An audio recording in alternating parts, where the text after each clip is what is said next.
Members, it's the appointed time. There are 4 agenda items today. First agenda item, information papers issued since the last meeting. Since the last meeting, the information papers received by the Secretariat has been set out on the agenda. Agenda item 2, HAT 711 project number B090TI, public transport interchange at Shui areas 4 and 30, Site 1, Phase 2.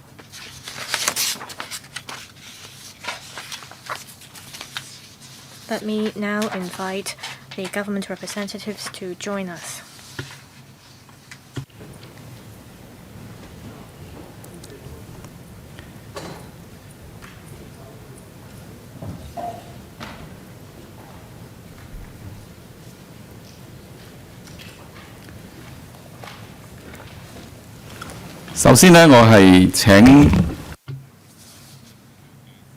Let me invite government representatives to walk us through the papers.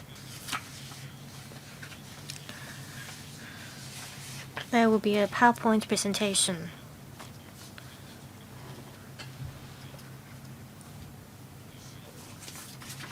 We have with us Mr. Daniel Leung, Deputy Director of Housing,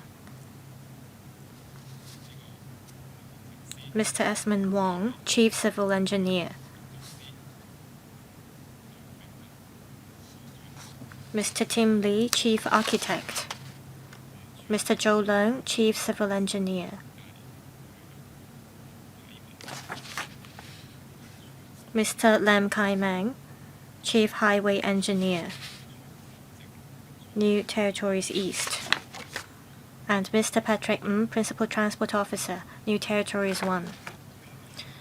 Deputy Director, please. Chairman, members, good afternoon. This paper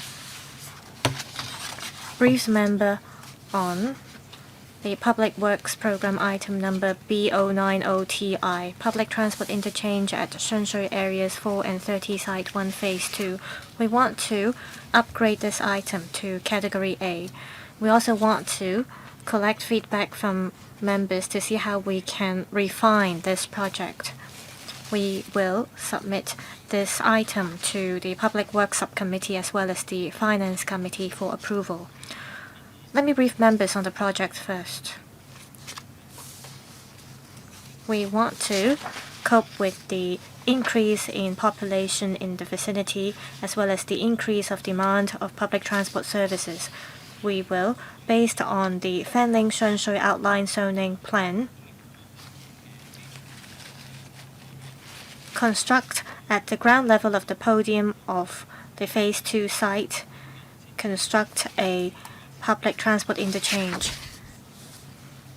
There will be pick-up and drop-off bays, as well as parking bays for franchised buses, green minibuses and taxis.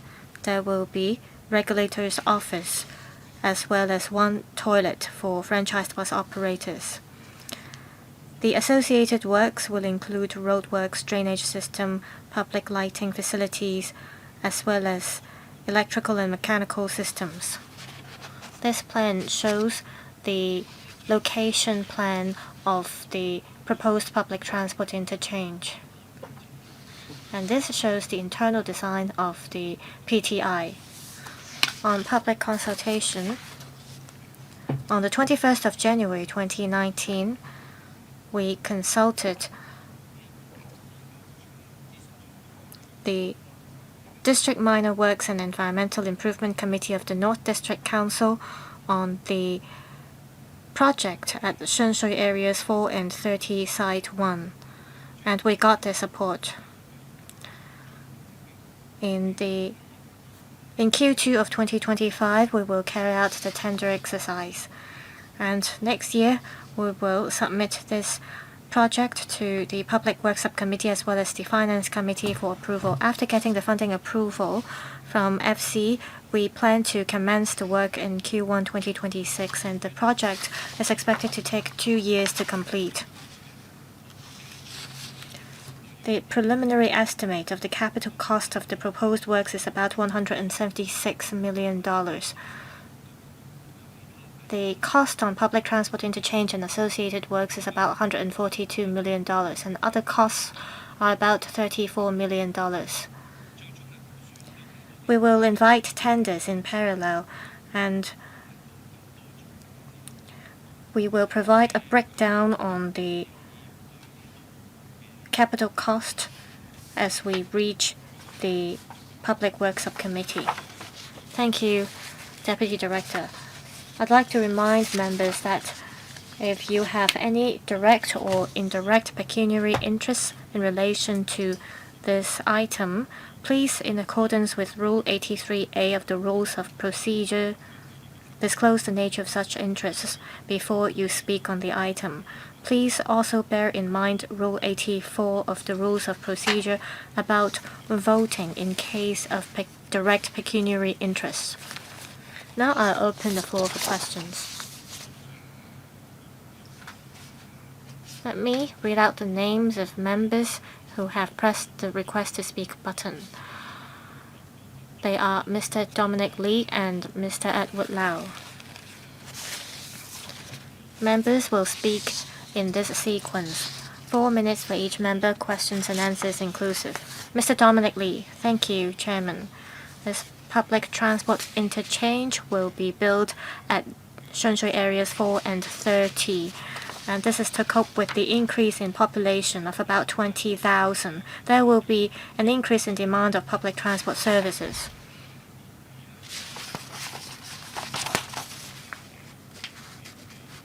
One of the public housing developments will be completed by the end of next year. This PTI in particular will take 2 years to complete. Can this project cope with the intake of population next year? This project is going to cost about $176 million, and it is a huge sum of money. Is there a need to cost so much on this project? Also, I understand that you are going to invite tenders in parallel. If the returned tender price is higher than this preliminary estimate, will there be any backup plans? Deputy Director. Thank you, Chairman. I thank Mr. Lee for the questions. On the first question, let me explain. This PTI will commence operation by Q1 2028. And this TPI will respond to the demand of the additional population of about 20,000. The 20,000 residents will move in after the PTI is put into service. Before the PTI is constructed, there will be about 8,000 residents in the vicinity. There are many bus services provided in the area. Before the intake of population at Site 2, we hope that we'll be able to cope with the demand of public transport services. On the second question, the estimated capital cost is about $176 million, and the price is comparable to that of PTI in another area. As mentioned, we will see an additional population of about 20,000. So there is a need for us to build this public transport interchange. On tender prices, we made this estimate based on the previous returned tender price, and we've also taken into account the inflation rate. We believe that this estimate will be close to the final capital cost. We will continue to monitor the situation. If necessary, we may make small adjustment in the contracts to reduce the construction cost. So this is what we're going to look at in the future. Thank you. Mr. Edward Lau. Thank you, Chairman. I support this project because it's going to provide convenience to the local residents. I have a couple of questions. For Site 1, Phase 2, there is a footbridge that is connected to the Poshak Wu estate. There is a footbridge at Site 2 that is connected to the Poshak Wu Road.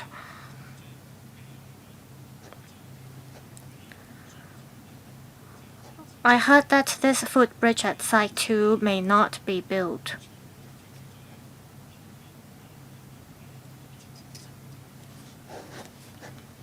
Is it that with the footbridge that is connected to the Poshak Wu estate, you will carry on with the project to build the footbridge at Site 2 that is connected to the other housing estate? To take Queen Hill estate as an example, parking is not allowed at night. And some of the PTIs are far away from bus depots as well as housing estates. With a PTI, it will make bus services more flexible. For this particular PTI, will you allow minibuses as well as buses to be parked there at night? The thing is, there aren't many parking spaces in the vicinity, so if buses and minibuses can be parked there, it will be very convenient. Deputy Director, we think that there should be enhanced accessibility and connectivity between different public housing estates. Mr. Lau mentioned that there is a footbridge at Site 1 that is connected to the Poshak Wu estate. We will carry on with that project. At Site 2, there is another footbridge that connects to the newly developed housing. As to whether buses will be allowed to be parked at this PTI, we will allow buses to be parked there overnight. I hope this project would set a good example. I hope you will allow public transports to be parked at the interchange overnight. For other public housing estates like the one in Queen Hill, you should allow buses to be parked there at night as well. This will provide convenience to bus drivers as they can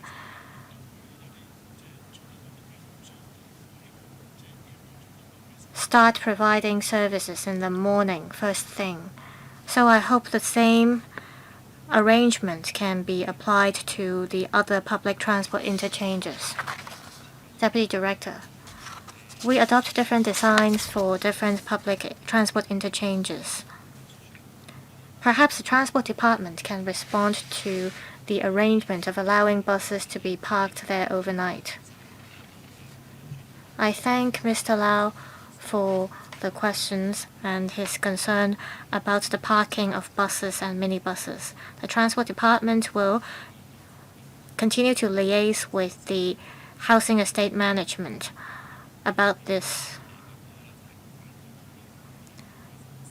As said, if franchised buses can be parked at the PTI, it will save time for bus drivers to drive the bus from the bus depot to Queen Hill Estate, and this will also minimize noise nuisances for local residents. So we will talk to the Housing Department to deal with the arrangement of allowing buses to be parked there. Mr. Lee Chang-kang, thank you, Chairman. My first question. I'd like to ask if we can develop on top of the public transport interchange. Land is a very scarce resource that we have. Shouldn't we develop the roof of the public transport interchange so that we can adopt this one site multiple use principle? Thank you for the question. Regarding this Site 1 Phase 2, the PTI will be built on the ground floor, and above it we have a 35-story high building, and over the other side there will be a 7-story high multi-purpose complex or joint user complex. That's great, as there will be residential developments on top of the PTI. How do you make sure that there will be barrier-free access so that people can go from their residences to the PTI, especially for wheelchair users? Thank you, Chairman. Thank you, Chairman. And thank you, Mr. Lee, for the follow-up question. As I've mentioned, we will be building a footbridge connecting to Po Shek Wu Estate. PTI users, if they want to cross the road, they can take the lift and reach the pedestrian pathway. The walkway will be connected to the Po Shek Wu Estate so that users can reach Sheung Center, Sheung MTR station, and buildings alike. When we designed these walkways and lifts, we have taken into account the barrier-free concept. We will act in accordance with the design manual for barrier-free access under the Housing Department to provide a barrier-free walkway for the people. For example, we will not be putting in place staircase at these walkways so that wheelchair users can go from the podium to the footbridge and reach the Po Shek Wu Estate. This is what we call barrier-free access. Apart from people with disabilities, for people with visual impairment, we also have barrier-free facilities. For example, tactile floorings and designated waiting areas for people with visual impairment so that people with visual impairment can reach Sheung Center by taking a public transport at the PTIs. You talked about lift, but how come I don't see such a facility in the paper? I think that's in the image because we are referring to PTI 2 is a part of the joint user complex. So you're having a lift there. My last question, sorry, Chairman. Now we have to be environmentally friendly. From 2035, we will not be using any diesel-fueled vehicles. How come you don't have chargers for minibus and taxis at the PTI? Thank you. We are all concerned about chargers. The PTI will be used for a long time, and we will be providing chargers and charging facilities. The number of chargers we provide hinges on how many routes are to be operated by the operators. We will be having 2 chargers for franchised buses and 2 for minibuses. Thank you. Chairman, so there will be chargers because it's not been set out in the paper. What about taxis? Do you have chargers for taxi? You can speak for the next round if you have more questions. Thank you. Deputy Director, my questions are similar to that of Mr. Lee Chen-kung. I'd like to also ask about the barrier-free access. The Deputy Director has already answered the question, so I will not repeat it. Next, Mr. Lee Chen-kung. Thank you, Chairman. Will you be having chargers for taxis? Because I know that we already have quick chargers and the EPD is promoting e-taxis. Are you going to have chargers for taxis? Thank you. We do have chargers for taxis. Thank you, Chairman. Thank you. All members who would like to put questions have spoken. So do members have any comment regarding the administration submitting the proposal to the PWSC? Do we all agree to that? Yes? Thank you.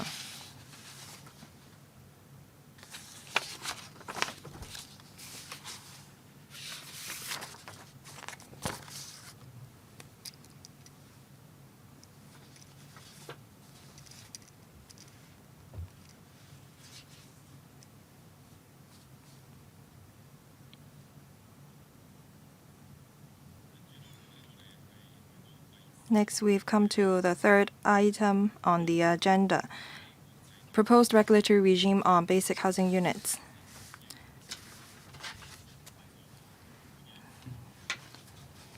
Welcome. Deputy Financial Secretary and representatives from the BREX for attending this meeting.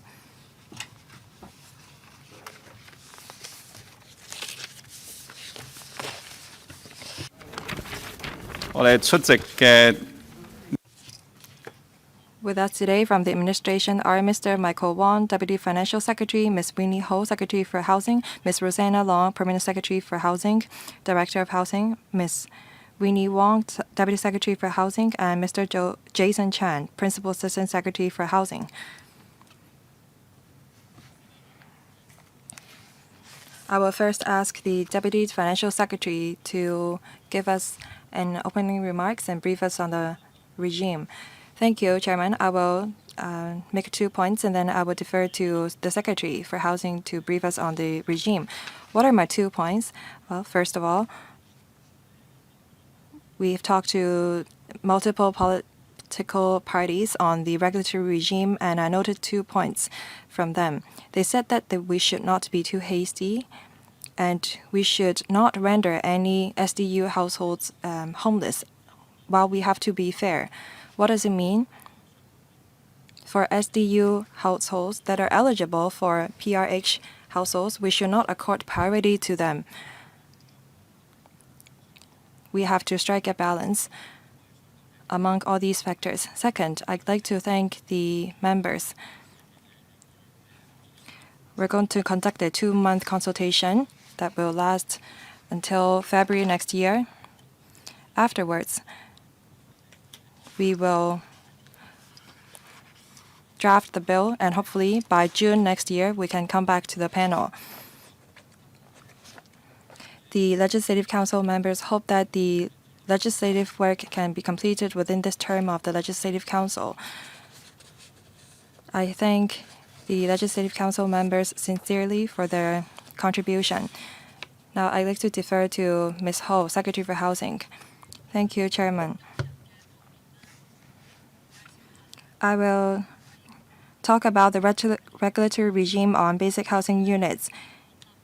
We propose to adopt a legislative-based system to regulate basic housing units. In the future, the BHUs must be compliant with standards. For those that are not up to standards, they must be recognized by professionals under the recognition system. Otherwise, the landlords will have to be held criminally liable. Tenants will not be held liable, however. After registration, well, we will put in place a grace period for registered landlords to conduct conversion work so that they can apply for their BHUs to be recognized. For new entrants, they must have their BHUs recognized in the system. The consultation period will start today until the February next year. We will consult the stakeholders, and after that, we will come back to the panel to report on the views that we collected and propose our finalized regime.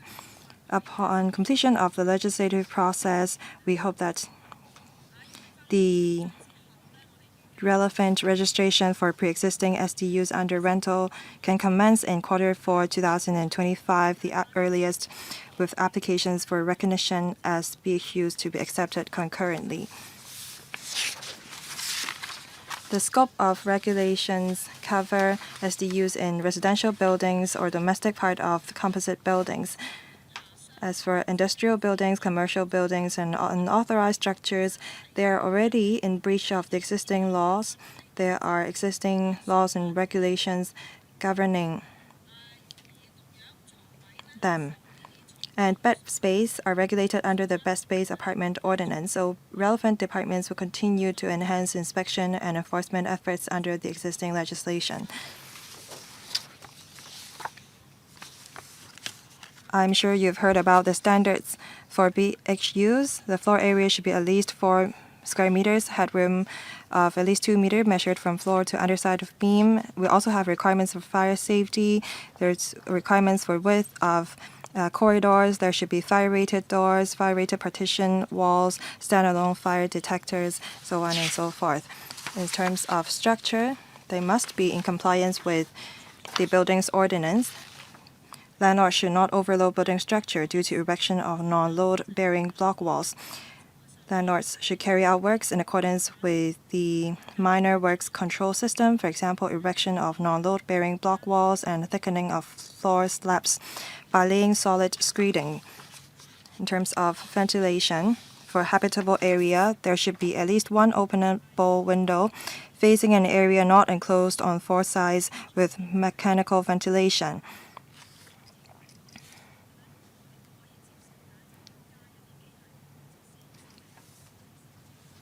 Meaning mechanical fans. For toilets, there should be mechanical ventilations and devices for air changes.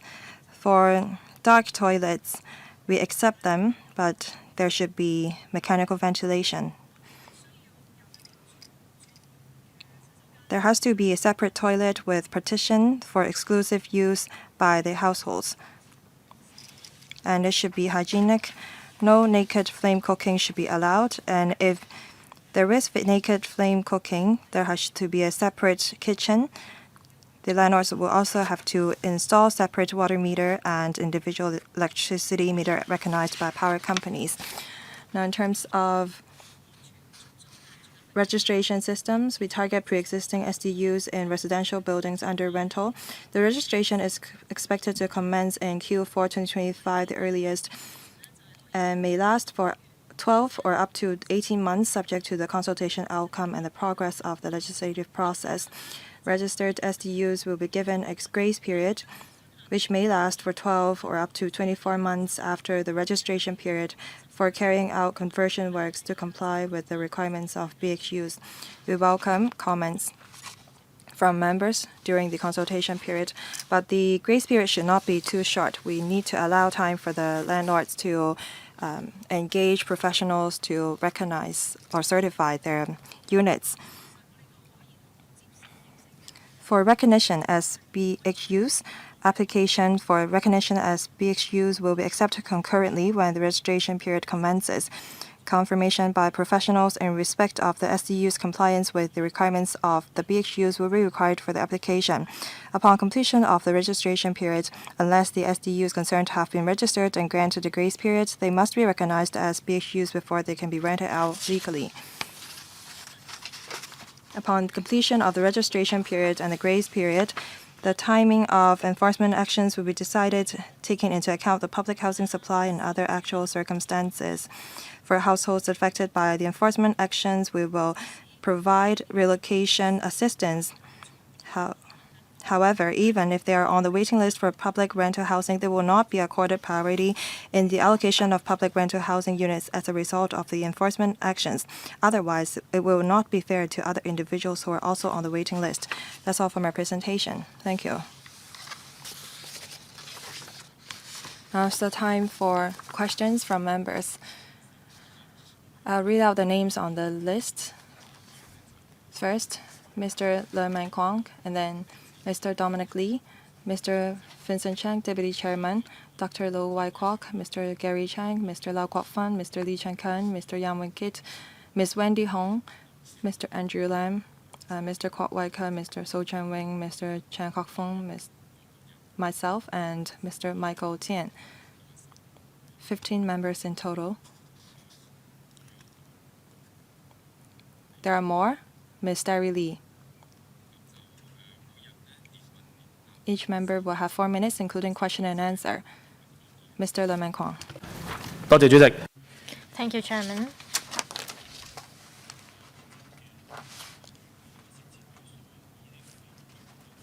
The government is trying to eliminate inadequate housing and subdivided units by rolling out this regulatory regime. There will be a registration system and there will be regular inspections and a recognition system. I think that the government is heading to the right direction. On the actual practice, I have a couple of comments.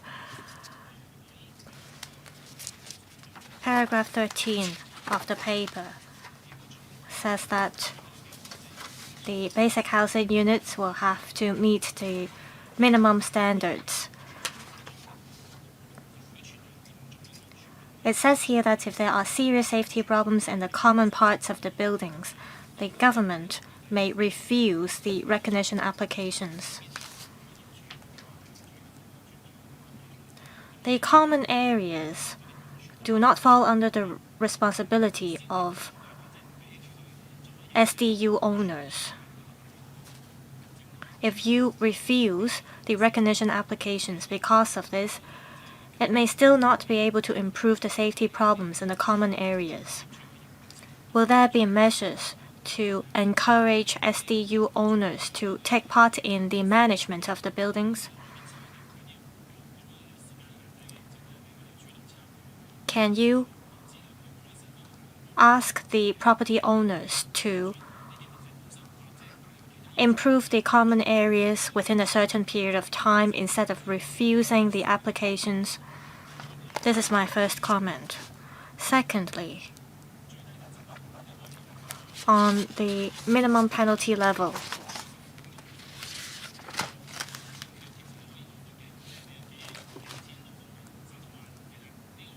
the maximum penalty can range from a fine to an imprisonment term. Can you increase the deterrent effect by imposing a higher penalty? Will there be administrative measures through which you can increase the deterrent effect?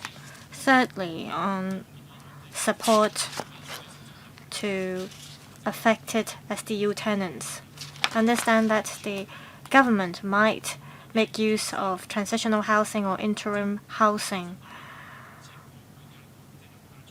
to help affected households. To ensure flexibility, will you roll out loans? Can you allow property owners to use the SDU as a collateral to ensure that we can minimize the impact on the market?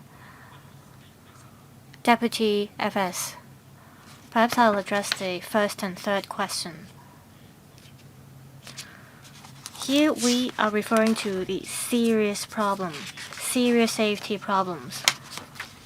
We don't want to mix all the problems together.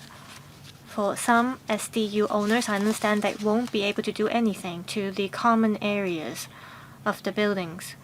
For some buildings with safety problems in the common parts, we don't think it will be appropriate to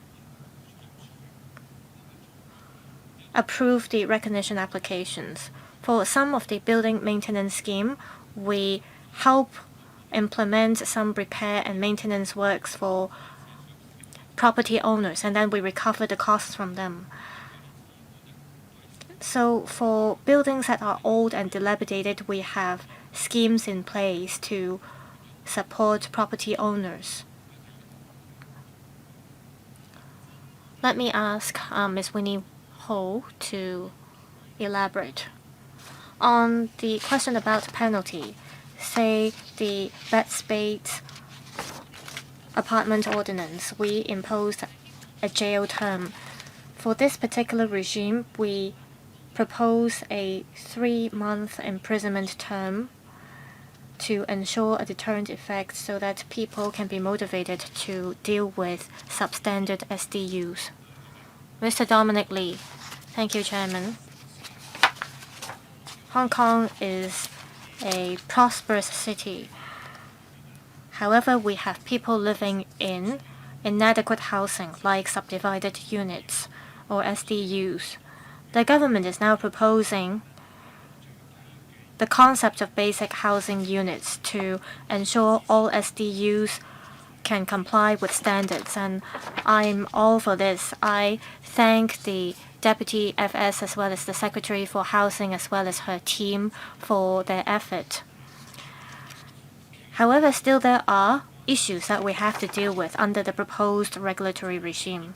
There have been news reports that some landlords try to meet the minimum standards and requirements, and before the legislation is enacted, these landlords try to modify and renovate their SDUs. I don't know if this is a means for the landlords to evict the tenants, but the result is that the affected tenants feel helpless.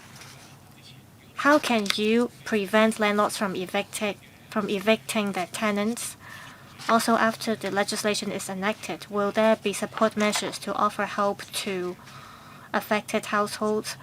According to the paper, you will make use of transitional housing as well as interim housing if households are affected by the enforcement actions. Are you targeting households that are affected by the enforcement actions only, or are you also offering help to those affected by landlords? Also, according to the paper, the government will not accord priority to affected households by allocating public rental housing units to them. Will there be enough transitional housing units or interim housing units for the affected tenants? There are existing waiting lines for these transitional housing units and interim housing units. Will there be enough supply, and how will you ensure that you will be fair to those who are already waiting for the transitional housing and interim housing? Deputy FS. On whether there are currently any landlords who are evicting SDU tenants, well, we have talked to some political parties. I understand that there aren't many landlords evicting tenants. Under the existing landlord and tenancy control ordinance, if any landlords evict their tenants, we will deal with the matters in a serious manner. I'll ask Ms. Winnie Ho to supplement. Thank you. We have 8 social workers team. They are working on publicity as well as education under the Landlord and Tenant Consolidation Ordinance. They will help explain our regulatory regime. In the future, we will allocate more resources and have more social work teams to help promote about basic housing units. Any SDU tenants, if they need help, they can apply for transitional housing or light public housing. Member asked about the supply. We have 30,000 light public housing units. For transitional housing units, we have some 17,000, and by 2025 there will be 21,000 such units. After the completion of the grace period or the registration period, for those who need such housing, they can apply for it. We currently have 1,800 interim housing units, so we should have enough supply altogether.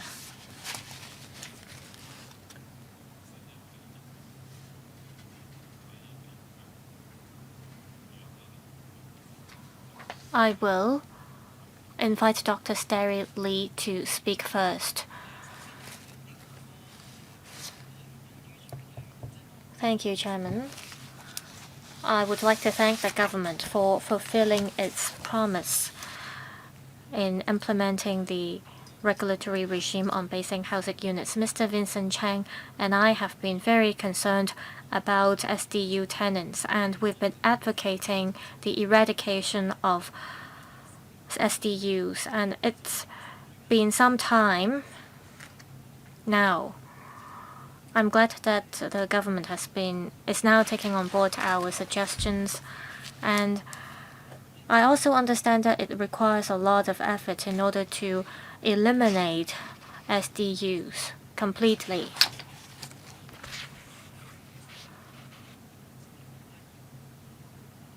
We are aware that some landlords are try to evict the SDU tenants, so we have to offer help to those affected tenants. We don't want anyone to be rendered homeless because of this policy. We also understand that there will be measures to rehouse the affected households. We have been in touch with SDU tenants for years, and these SDU tenants don't have many resources, so we have to work harder to let these SDU tenants know about their benefits and rights. So I hope the government can step up collaboration with NGOs in this regard.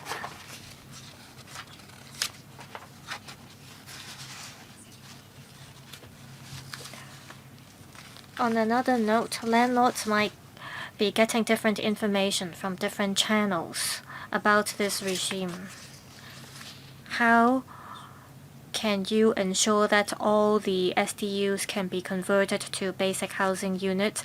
I think you'll have to take forward the measures in an orderly manner. Will there be a huge number of SDUs that are required to be modified within a short period of time? Will there be affected tenants that need to be moved out? I think you have to make sure that there are measures in place. Deputy FS.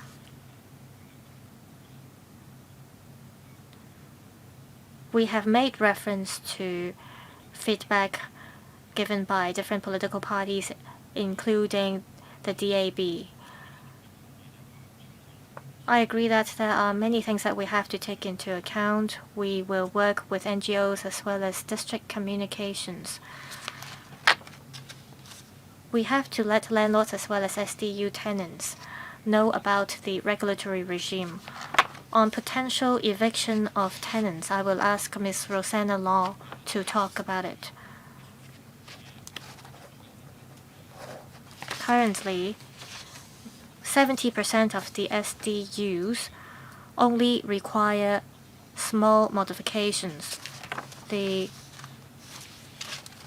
chairman of the Institute of Surveyors say that there are just a small number of SDUs that require significant modification. So we don't think that there will be a drop in supply of SDUs in the market. So the situation should be under control. In the coming 5 years, there will be a supply of 189,000 public housing units. At the start of the current term government, there was just about 100,000. For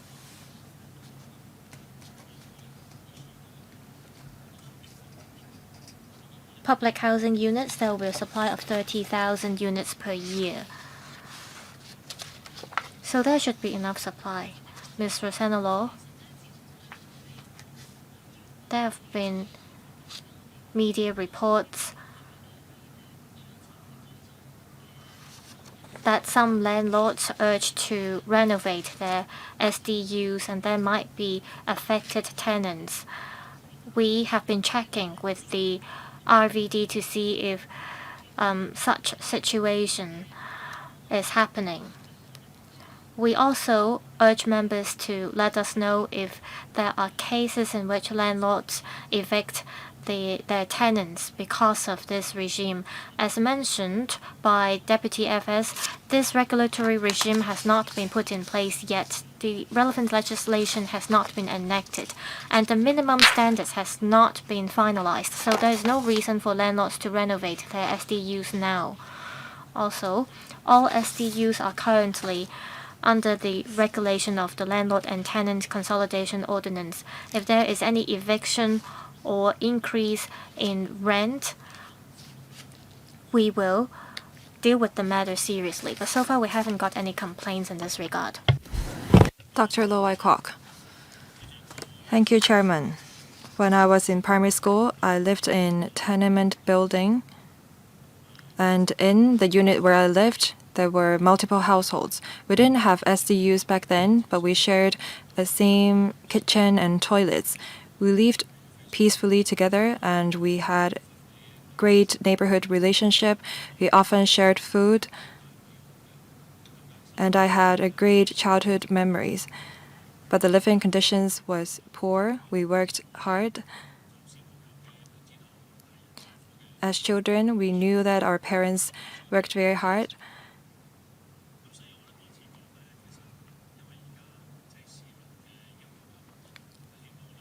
Now people want separate kitchens and toilets, and people these days have different expectations. Some SDUs are quite neat, but some are poor in quality, and there were drainage and fire safety issues. I see that the administration is now determined to control the SDUs. Has a representative from the construction sector in the Legislative Council. I don't think that the conversion work will be very challenging, but the conversion work should meet certain standards set by the administration.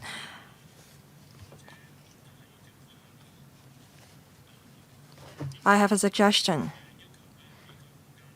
It is said that there has to be one openable window in the habitable area. But a lot of SDUs are located in old buildings.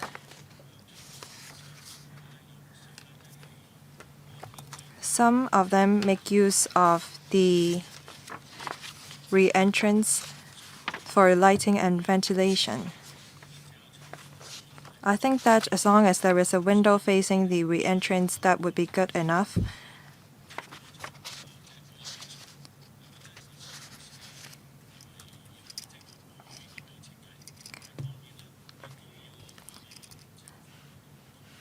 Different situations are different. We should look at whether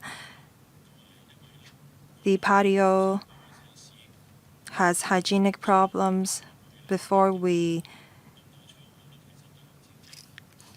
bar the windows from facing the patio. My second suggestion. I saw on the news that some SDU households are worried. There was a singleton person living in a bed space. He cannot afford expensive units, and if the BHUs are costing more, then they will not be able to afford it, and that person is not eligible for public rental housing.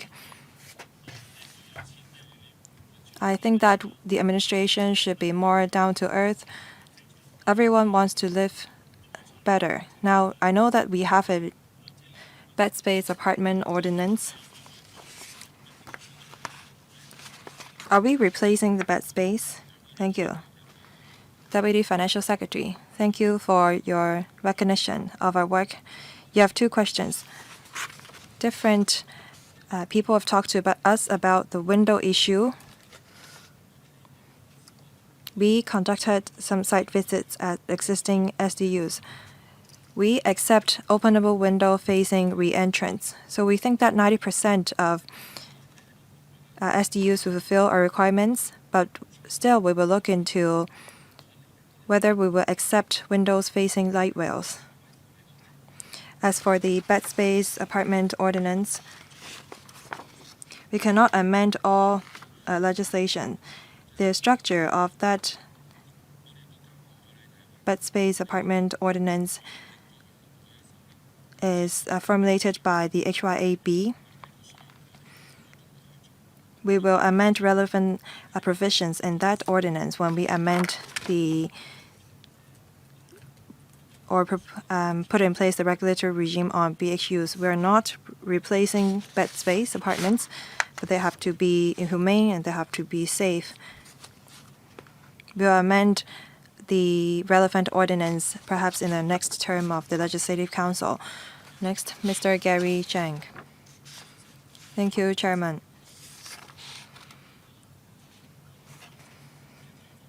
Previously, I've said that SDUs arose because of demand and supply in the market.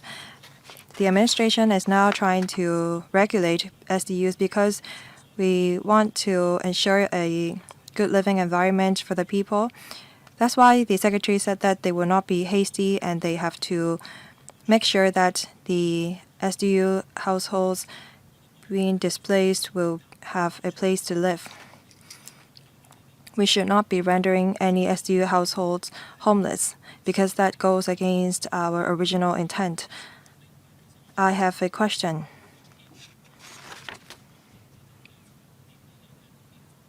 We now propose this regulatory regime on BHUs because we have an increase of public housing supply.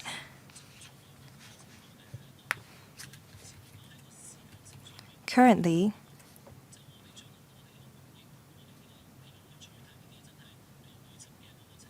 we are trying to replace BHUs.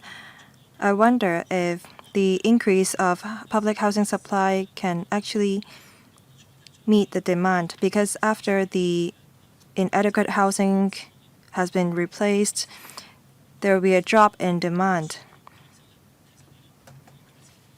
If we don't have sufficient supply, then the rent would go up.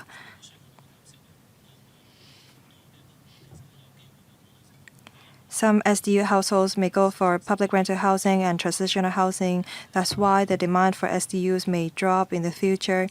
So I'd like to have the administration explain how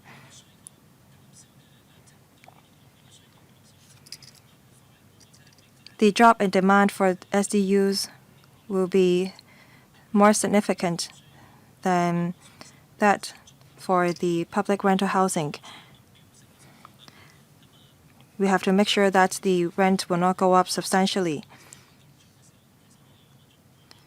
Also, I think that we should adopt this case management model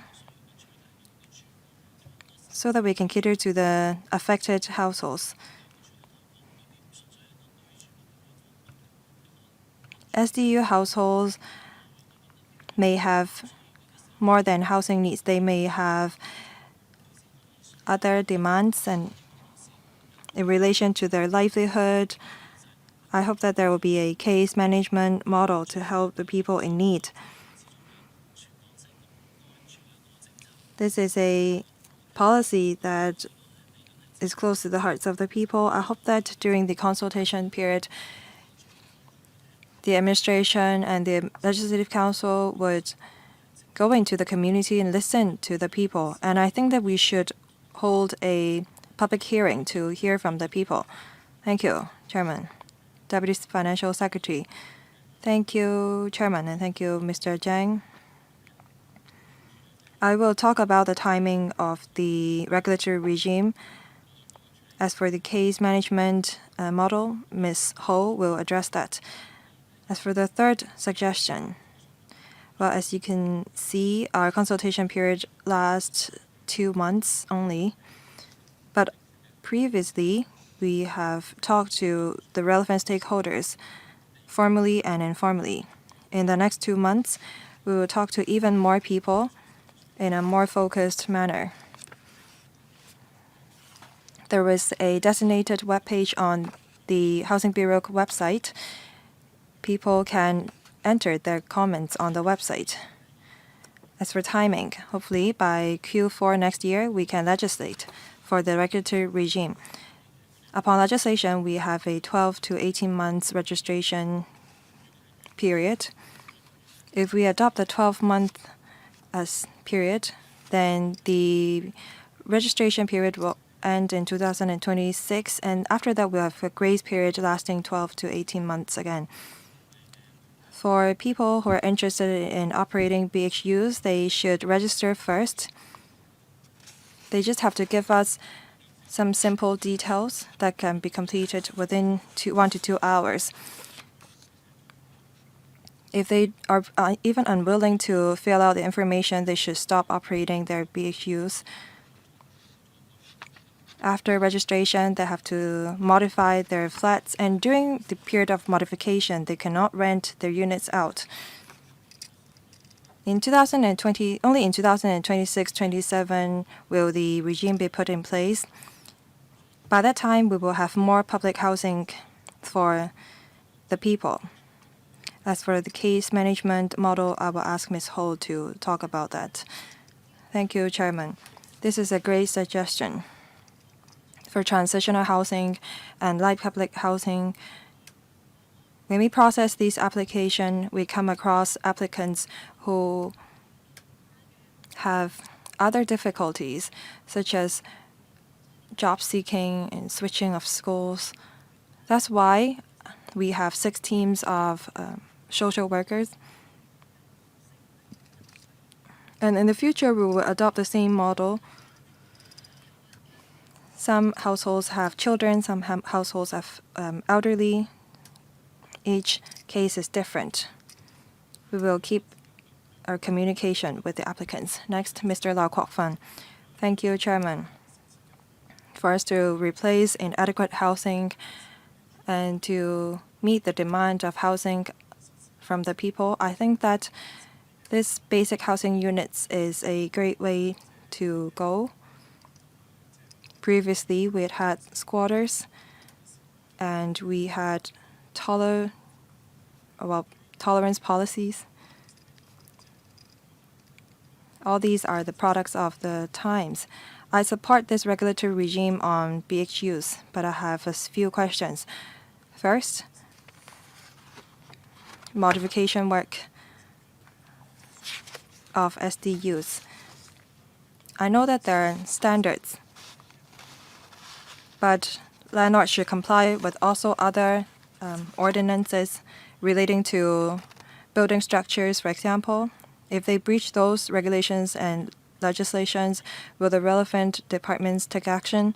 Second, the BHUs will need to be certified by professionals.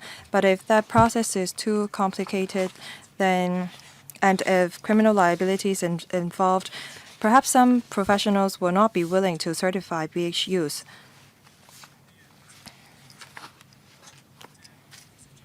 I've talked to the Housing Bureau and the Deputy Financial Secretary. Should we have a checklist for the professionals so that they can tick the list? And if they come across any non-compliance, they can report the case to the law enforcement agencies. If we make things simple, then the professionals would be able to comply. Third, on when to draw the line. Some SDUs households will be displaced, and I know that the administration will arrange housings for them. But I think that we should draw a line somewhere. Before we have a grace period, there could be SDU landlords who circumvent the legislation, and there could be households that are in desperate needs. of adequate housing. Well, Deputy Financial Secretary, I will answer the first question. As for the rest, maybe Ms. Ho or Ms. Law can address them. Thank you. We are not legalizing anything that is illegal. For residential units and industrial buildings, they will not be able to be recognized. Ms. Winnie Ho. On the recognition system, we have talked to the relevant professional bodies, including the Hong Kong Institute of Engineers and so on. And we have got a lot of feedback and views from them. And this is in line with what Mr. Lau said. They asked whether it is possible for us to roll out a kind of checklist. Say if the landlord can ensure that there is an SDU with 8 square meters in size, as well as a window with separate kitchen, maybe we can check the list. Also, will it be possible for us to roll out a kind of manuals for professionals who help to certify basic housing units? Well, we are looking into the regime in these directions. Ms. Law. On one hand, we have to eliminate substandard SDUs. So we ask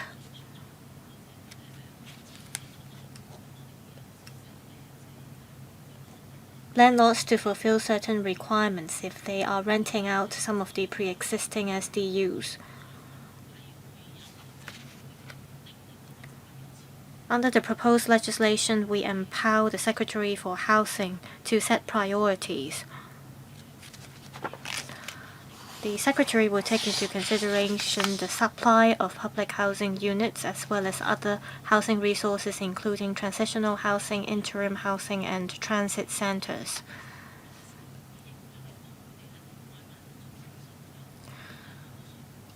We will gradually allocate PRH units to those on the waiting list, but at the same time, we will make sure there are enough housing resources to rehouse the affected SDU tenants. We will also make sure that there will be enough basic housing units for rental in the market. We will ask the social worker teams to help affected households look for rental accommodation. Mr. Michael Lee. Thank you, Chairman. We will see the conversion of SDUs into basic housing units. So in the future, SDUs will be regulated. And this is the first time the SAR government is setting minimum standards for SDUs.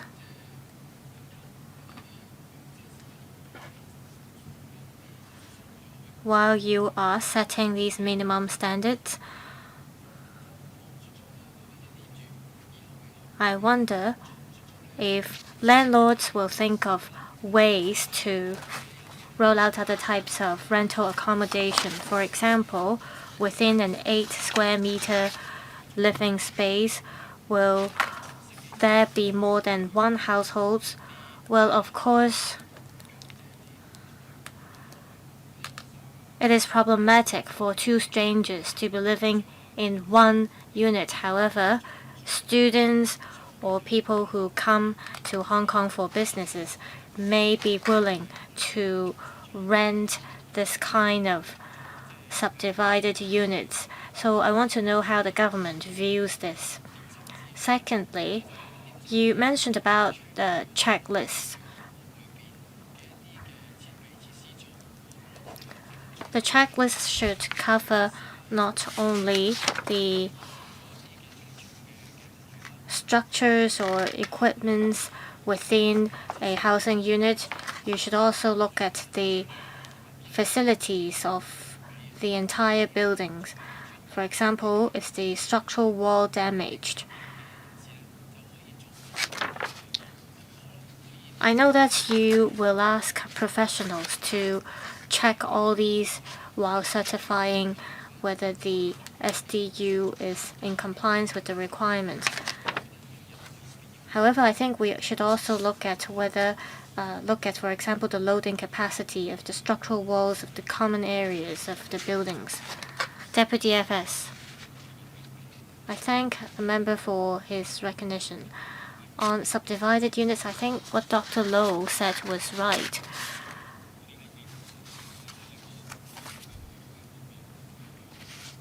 Many years ago, we saw demand for apartments or residential units with co-used kitchen. However, will there be demand for such units in the future? I don't think so. We have said time and again that we don't think this proposed regime is going to be the only solution that can solve every problem.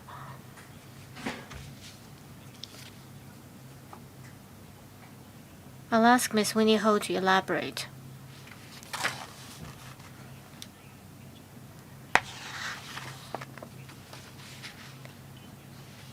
SDUs will have to comply with the relevant minimum standards, and under the Buildings Ordinance, we have certain standards imposed as well.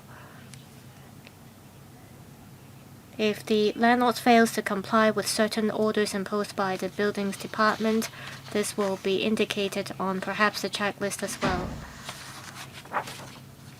Also, a building will have to comply with the Fire Safety Ordinance as well as the Buildings Ordinance. If there are problems with the common areas which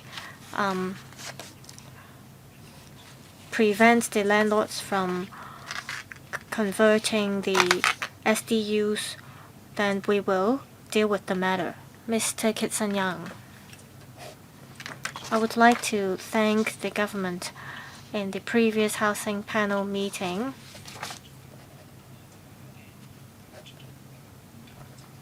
I mentioned that there were rental units without premiums paid, and it is mentioned in this proposal that these kinds of units will not be considered as basic housing units.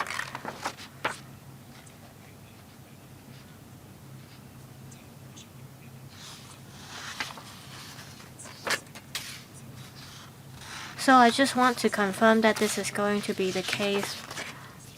Perhaps Deputy FS can confirm this.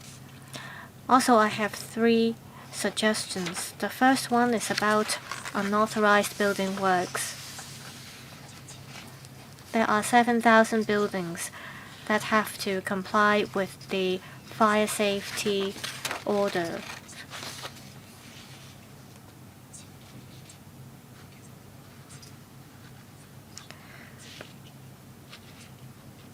There are unauthorized gates that are built or unauthorized escape routes in some of the buildings, and the relevant SDU landlords may not be able to get the registration, the recognition or certification they need because these orders are not fulfilled. So for landlords who have SDUs situated in buildings that are subject to fire safety orders or other types of orders that are not fulfilled, they may be worried.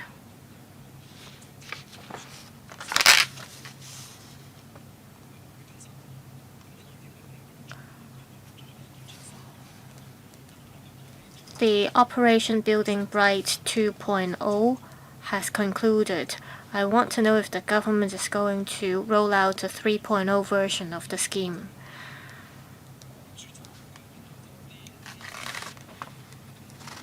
Turning to subdivided units in industrial buildings, well, these are not legal. However, some landlords, they rent out studios in industrial buildings.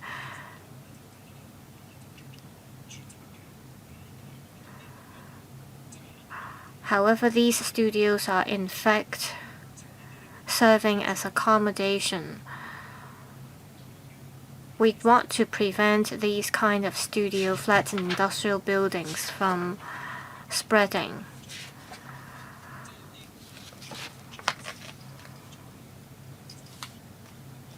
Paragraph 17 of the papers mention about the role of real estate agents.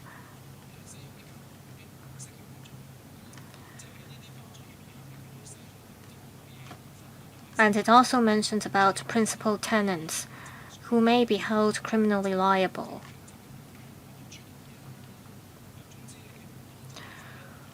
Will you set out clearly the liability of landlords and principal tenants who sublet the units?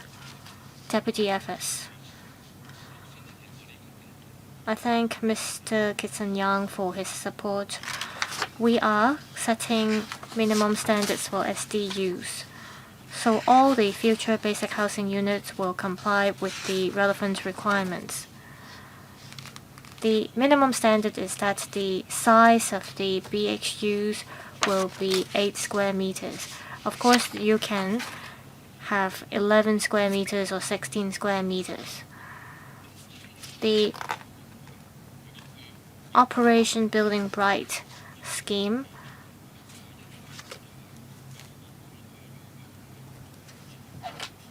ensures that buildings comply with certain fire safety orders.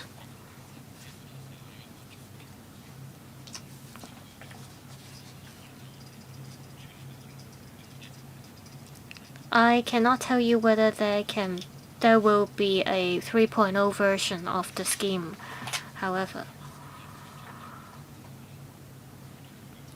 SDUs in industrial buildings will not be allowed. Whether the units meet the relevant standards or requirements or not, they will not be recognized as basic housing units. We've talked to the Secretary for Development as well as the Secretary for Home and Youth Affairs. The relevant bureaus will step up enforcement actions against illegal subdivided units. Dr. Wendy Hong. SDUs that meet the relevant standards and requirements have their value, so I agree that we should have basic housing units replacing substandard SDUs. Currently, there are 15,000 people applying to be refugees in Hong Kong. They come from Africa as well as Southeast Asia. Every month, they rely on the subsidies as well as allowances from the Social Welfare Department. With their financial ability, they can only live in subdivided units. How should we deal with these SDU tenants? Should the Security Bureau speed up the repatriation of these SDU tenants? They aren't Hong Kong citizens. They do not have Hong Kong ID cards. They are not eligible to move to transitional housing or public housing. If we eradicate SDUs, will there be more of these refugees? Also, according to statistics, in 2022, there are 8,800 people who failed to become Hong Kong permanent residents because they failed to stay in Hong Kong for 7 years. Also, a lot of these people do not have Hong Kong ID cards and they end up staying in subdivided units. 40% of the SDU tenants, they have not applied for public housing. How many of these are non-permanent residents and how can we address their housing needs? Also, on the proposed registration system, according to the paper, landlords can entrust real estate agents to help apply for registration. If landlords fail to register for their SDU tenants, for their SDUs, will they be held accountable, or will the real estate agents be held accountable? Deputy Financial Secretary, thank you. I will take the first question. For the rest, I will ask Ms. Ho to answer them. For those who violate their conditions of stay, the Director of Immigration will repatriate to where they come from, but we will treat them in a humane manner. We may not allow them to be housed in a public rental housing. However, we may assist them to be housed in basic housing units. As long as we can cope with the demand of public basic housing units, and as long as there is sufficient supply of BHUs, the rentals will not go up substantially. That's our thinking. But then, of course, we'll look at the actual situation. We'll help these people to be housed humanely in perhaps basic housing units. I thank Ms. Hong for pointing out this issue.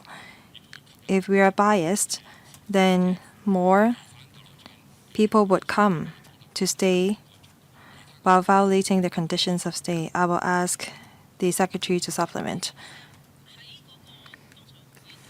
Thank you. Dr. Hong talked about applicants of PRH. According to our census, our population census and our research, with 110,000 SDU households, 40% have applied for PRH units. Some 20% of SDU households are eligible for PRH units, or they are about to be eligible. They could be people who have not stayed in Hong Kong for 7 years, but upon staying in Hong Kong 7 years, they may be eligible. For the 8,000 applications that have been frozen, some of them are the cases that I just mentioned. Some people have submitted their applications, but as long as they are not permanent residents, they cannot get on the waiting list yet. As for the rest of the 40%, as I've mentioned, some of them will never be able to become permanent resident, and some of them have other places to live. They could have other property, but due to various reasons, they choose to stay in the SDUs. Can they live in transitional housing units? Chairman, there are different types of eligible housings on the market on top of basic housing units. We'll take stock of the supply, and we'll see if the people can get hold of a flat. And if these people aren't eligible for public housing, we will not be giving them a transitional housing unit to stay in. Dr. Andrew Lam. Thank you. I support the regulatory regime. I have a lot of comments, but in the interest of time, I will talk about just a few points on demand and supply and where the SDU tenants should be housed. Now, the DFS said that through registration and legislation, we will put in place a regulatory regime for non-compliance of regulations and legislations. The landlords will not be able to have their units registered or recognized. Now, from the perspective of principle, I see from the paper that you're trying to regulate inadequate housing or those that are not up to standards, but you don't regulate illegal units. Take industrial buildings as an example. Residential units in industrial buildings are completely illegal. The Deputy Financial Secretary said that other bureaus and departments may adjust their legislations and regulations, but there is a time gap. So I don't understand why we don't target units that are rented out illegally. And I don't understand why you don't increase the penalty for the illegal renting out of such units. My second question, there's grace period, there is registration period. I think that we need such a flexibility.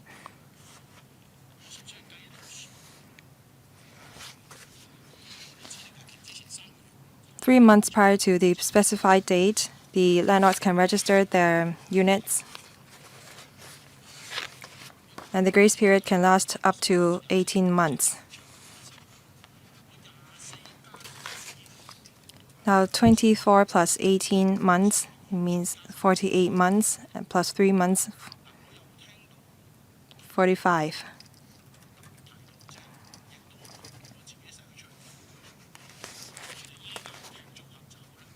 For landlords that evict their tenants is illegal. Under the current regulation, it's 2 plus 2 months. Now, 45 months versus 48 months. If the specified date is set at the beginning of next year, then how will the landlord deal with the SDUs? Because if they rent their units out, then the tenants will stay there for at least 4 years.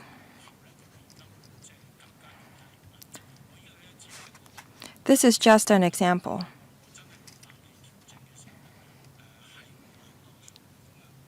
I know that there are a lot of different factors to be considered. And these are my suggestions. Thank you. Thank you, Chairman. Thank you, Dr. Lam, for the suggestion. I hope that Mr. Lam will give us more details later on regarding the example that you just quoted.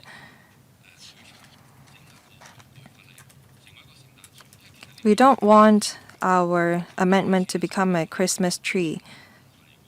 Of course, you can put a lot of ornaments on it, but there are different types of housing on the market. For units rented out for residential purposes in industrial buildings, they are illegal. They violate the government leases, and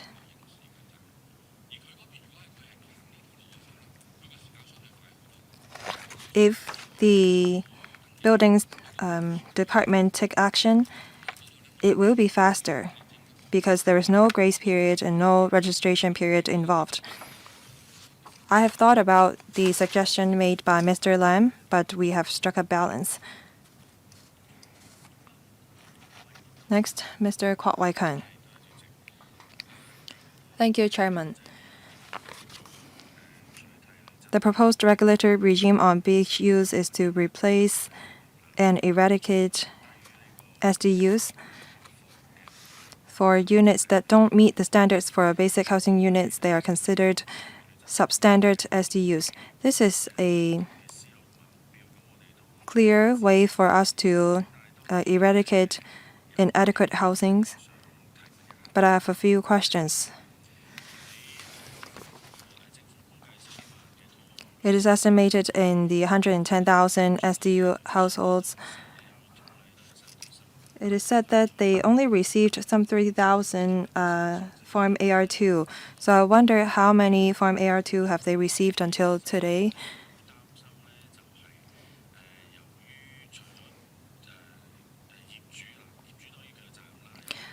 landlords will be held criminally liable and the tenants will be faced with financial pressure.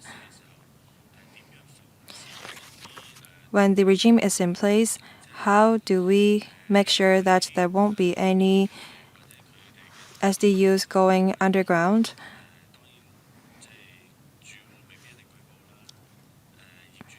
Tenants may not report on illegal SDUs and the landlords would not do so either. How do we make sure that this will not happen? Second, while the bed space apartments are regulated under another ordinance and the hostels are under the purview of another set of legislation,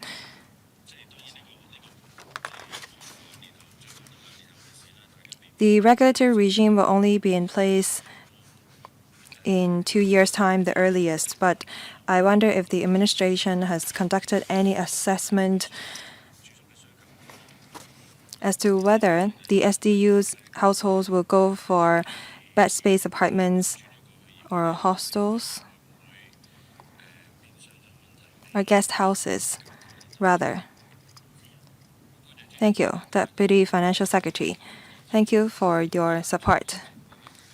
I will ask Ms. Law to take the question on AR2, SDUs going underground. The maximum penalty is 3 years imprisonment. That's our proposal. So I hope that the landlords will not break the law. Take abuse of PRH units as an example. I thank Ms. Ho and Ms. Law for putting in place the scheme. We have stepped up patrol and inspections on the abuse. We are confident that the case that you mentioned will not happen. The bed space apartments are under the purview of Ms. Mack, the Secretary for Home and Youth Affairs.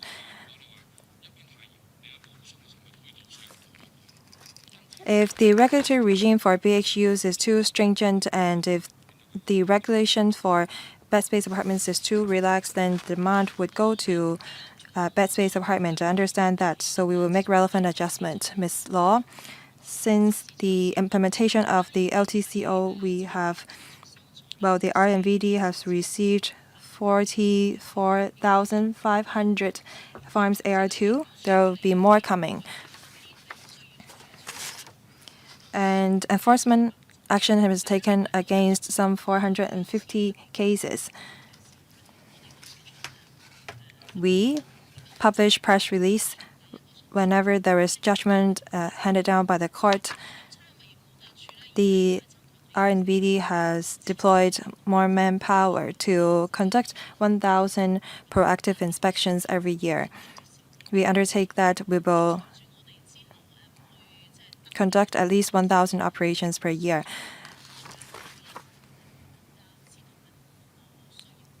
When we have the registration system, we'll be more sure about the resources allocation. Dr. So Chang-Wing. Thank you, Chairman. The proposed regulatory regime on BHUs is a way for us to eradicate SDUs. The Deputy Financial Secretary, the Secretary for Housing, and the Director of Housing have worked very hard on it. The consultation period starts today. I have a few questions for the administration. First, there's been wide discussion in the community on the regulatory regime on BHUs. There are people who support it and there are people who question it. And a lot of members have raised different issues. So I hope that during the consultation period, the administration should listen to different stakeholders from different sectors.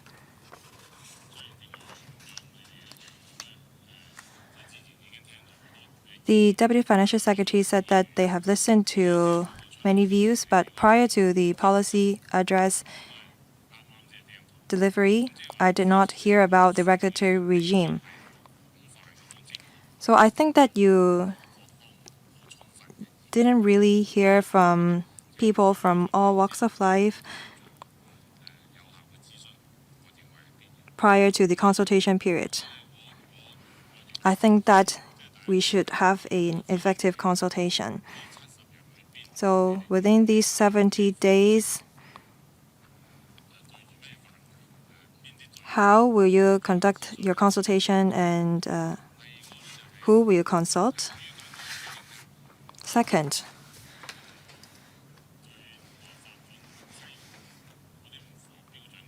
we're trying to combat some standards SDUs with the regulatory regime.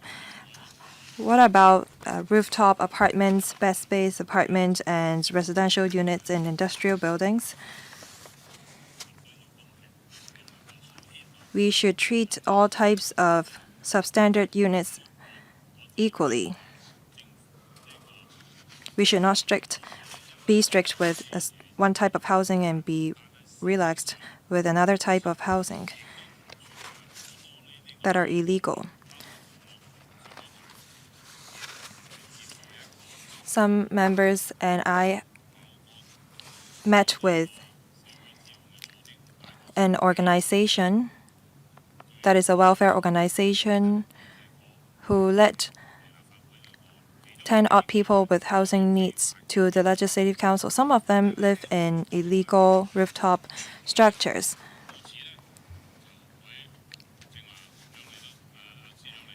This is a problem that exists openly.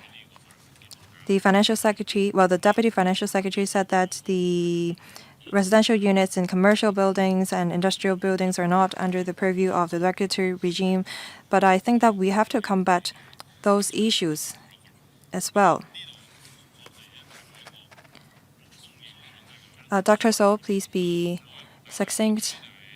You only have a few seconds left. Third, the confirmation of compliance of the BHUs by professionals. I have a question on the provision of misinformation or misstatement and the illegal renting out. Well, the penalty for these two are quite different. Deputy FS, I thank Dr. So for his recognition of our work. Firstly, on consultation, we have been consulting political parties as well as other stakeholders, including NGOs that are interested in running basic housing units. We have a website under the Housing Bureau, and we welcome anyone providing their views through the website. We think that it is enough for us to hold this 70-day consultation exercise. Secretary for Development said that she would step up enforcement actions. Don't forget that this is just a proposal. After the legislation is enacted, the relevant legislations will have to be amended in order to increase the penalty level. I believe it will be the work of the next term government to amend, for example, the bed space apartment ordinance. On the question about professionals, Ms. Ho, please. On the penalty level,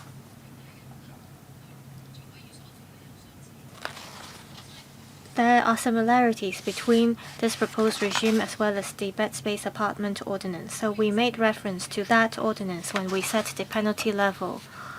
On people providing false information, we also drew reference from relevant ordinances when we set the penalty level. This item is supposed to wrap up by 4 p.m. because there is another item to be discussed. So please make sure that you complete your session within 4 minutes. Mr. Chen Hofeng. I thank the government as well as the Deputy FS for taking on board a lot of our suggestions. This proposed regime is a little different from what I imagined. However, I still think that it deserves our recognition. I have a question for Deputy FS. You are now trying to regulate SDUs. You set minimum standards. For example, the units will have to be 8 square meters big, as well as there should also be a kitchen. So landlords will modify their units.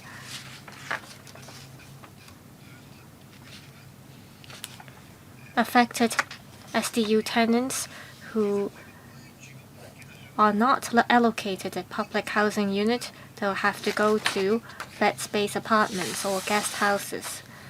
So they will be facing an even worse living environment. Say a basic housing unit is at least 8 square meter big, and also there may be lower standards for bed space apartments.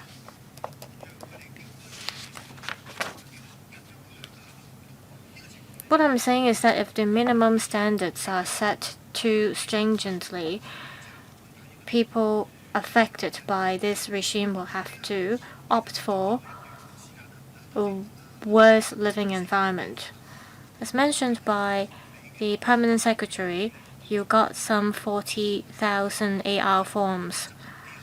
But this is far from your expected target. After basic housing units are rolled out, will you be able to enforce the law? You are not getting even half of the AR forms you're supposed to receive.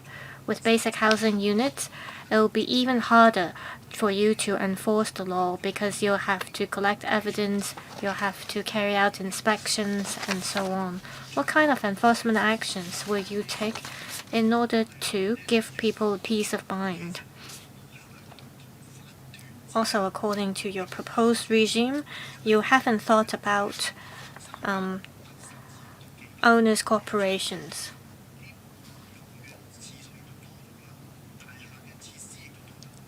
There will be more facilities within a building, and there will be more waste generated by multiple households, and there will also be a higher usage of electricity. And the building management will have to afford a higher cost, and how will you deal with all these problems? Deputy FS, I'll address the first and third question, and on the point of AR forms, I'll ask Ms. Ho to elaborate.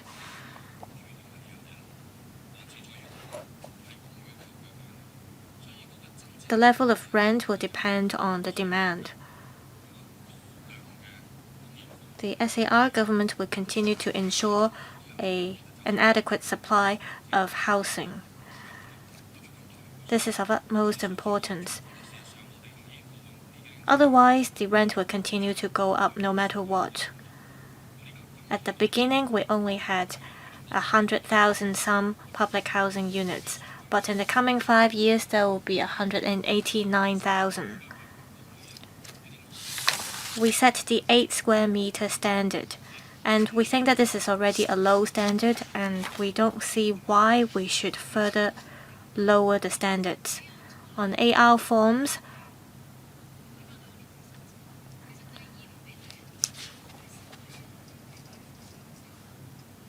the number of AR forms we got in the second year increased by 36% compared to the first year.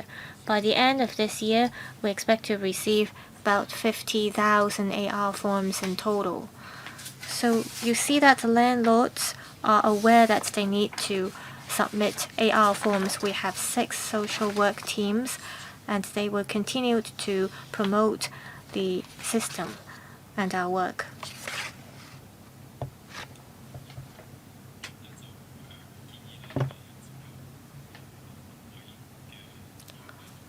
Five members are waiting to speak on this item.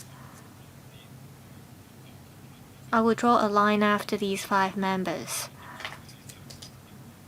Now it's my turn.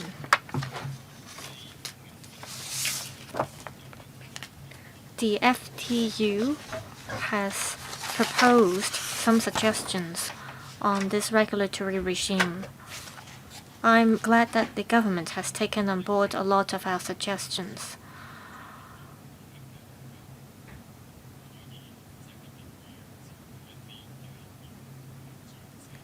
We hope the government can take care of the children and elderly people currently living in SDUs.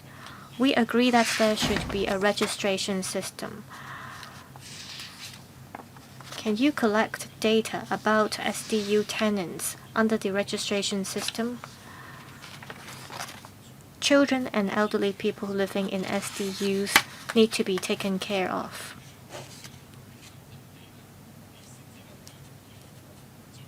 It is through the collection of data under the registration system that you can take care of these SDU tenants.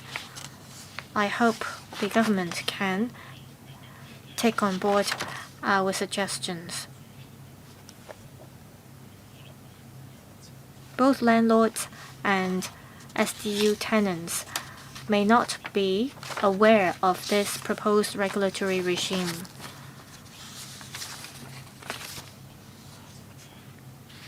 People might think that you are not justified to enforce the law if they aren't even aware of the regulatory regime. So I hope you can step up publicity on this proposed legislation. You have to ensure that information can be disseminated effectively to landlords as well as existing SDU tenants.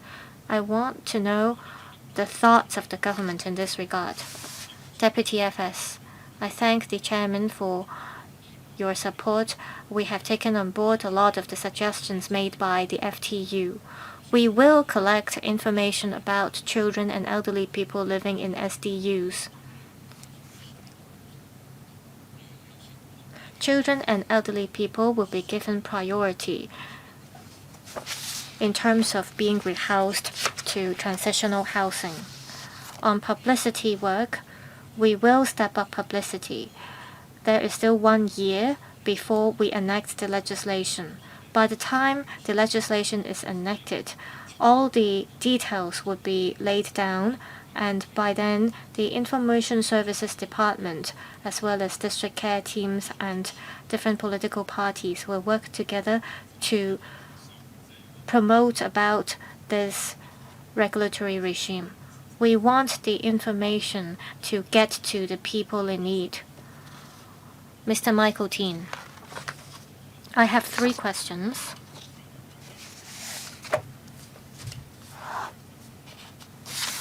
There will be minimum standards on the common parts of building as well as existing SDUs. For buildings with serious problems in the common parts, for example, if there are defected drainage systems, what will you do? You won't ask individual landlords to deal with the common parts, is that right? Will the government send officers to examine the common parts of all the buildings concerned? That's my first question. Secondly, landlords and principal tenants who sublet the units will be held criminally liable if they do not comply with the laws. Will landlords be absolutely liable? For example, landlords do not have the excuse of not knowing that the unit is further sublet by principal tenants. That means this will not become a defense for the landlords. Thirdly, if there is misrepresentation on the professionals' part, the professionals concerned will be referred to the relevant boards.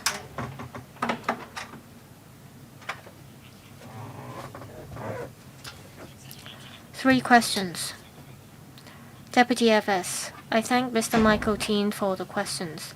You are right that the government will try to examine the common parts. If professionals notice any problems with the common parts, we welcome their reports. So Housing Bureau will refuse any registration applications if there are serious problems in the common parts of the buildings. So the government will be responsible for this. We will not only rely on professionals to examine the common areas of buildings. I am happy that the Housing Bureau is willing to take over this task.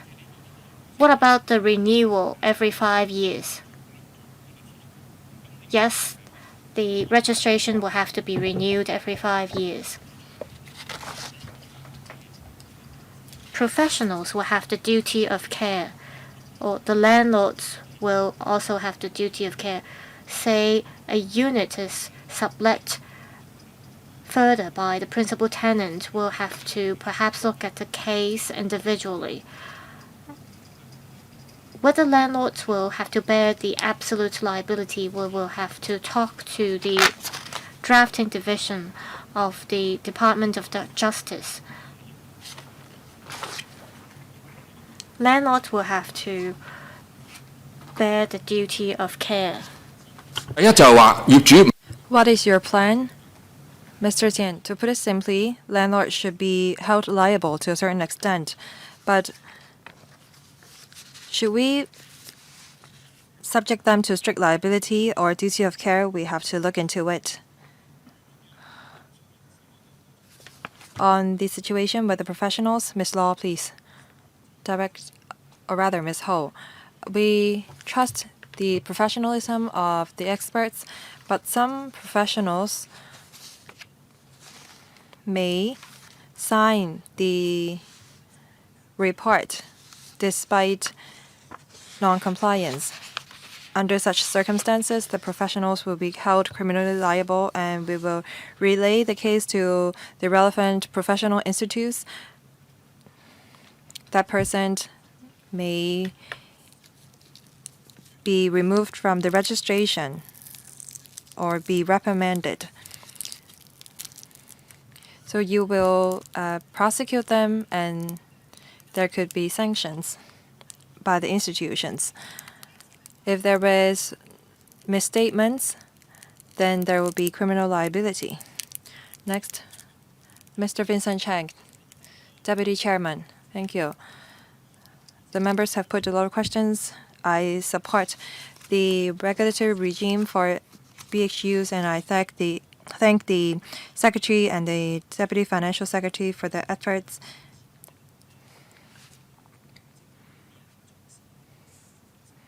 For transitional housing, light public housing, regulatory regime on PHUs, all these led us to the regulatory regime. I've thought about the questions put by the other members. I think that it takes time for us to solve all the issues. There is view saying that the penalty is rather strict. When I talked to the public, I said that because lives are involved, well, the fine is heavy and the imprisonment term is stringent. Can you explain about that? I'd also like to talk about turnover. For SDU households, if they want to improve their living conditions, they can move to transitional housing or light public housing units. There should be a certain level of turnover for transitional housing and light public housing units. Can you help SDU households move to transitional housing units? We have a lot of tenants for transitional housing, but most of them are not SDU tenants. Should we organize tours for SDU tenants to transitional housing? Can we work on that? Deputy Financial Secretary. Thank you. I will take the first question.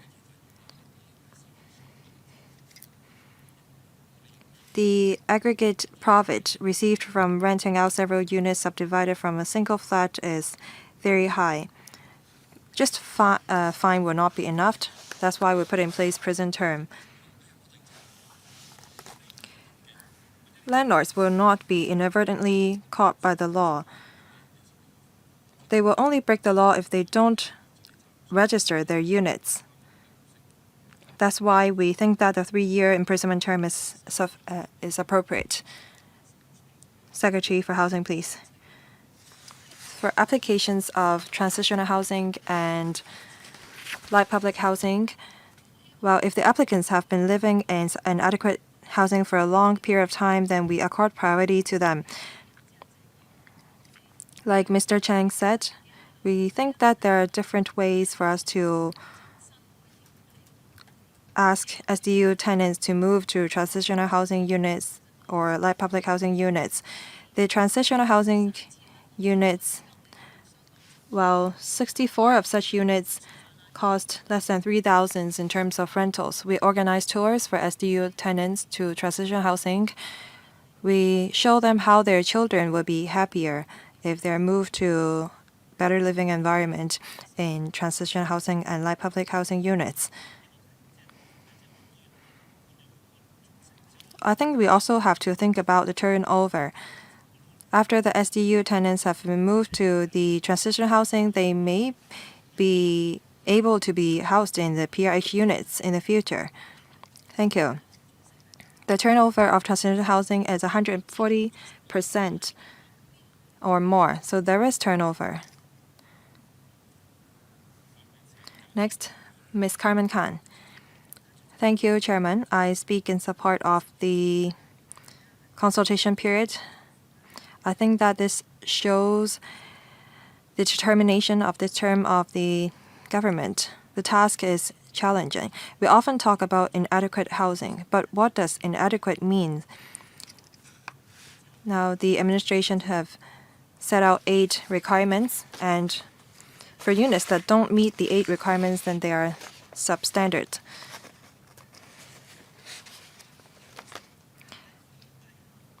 It is said in the paper that according to some study, there are approximately 110,000 SDUs, but we only have received 44,000 odd Forms AR2.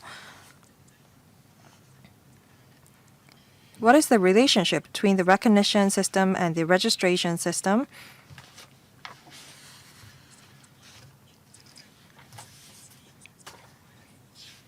For SDU's landlords that are confident that their units are up to standard, they can register their units. And if they are not confident that their units are up to standard, they can apply for the recognition system. For those who don't register their units or have their units recognized, then they will be subject to a penalty. I think that this is a great mechanism. For the 44 odd Forms AR2 received, it means that there are some 60,000 odd SDUs that have not submitted the Forms AR2. Will you allow those SDU to be registered? I think that you should do so because otherwise those substandard SDUs will exist forever. For those who operate up to standard SDUs, they should have their units registered. And how do we encourage the landlords to register their SDUs? If the grace period will start by the end of the registration period, then I would not register early. Say if the grace period is 18 to 24 months, then riding on the example of the Mr. Lam's example, if the registration period starts from the 1st of April, then there is no incentive for the landlords to register their units. Will most landlords register their units towards the end of the registration period?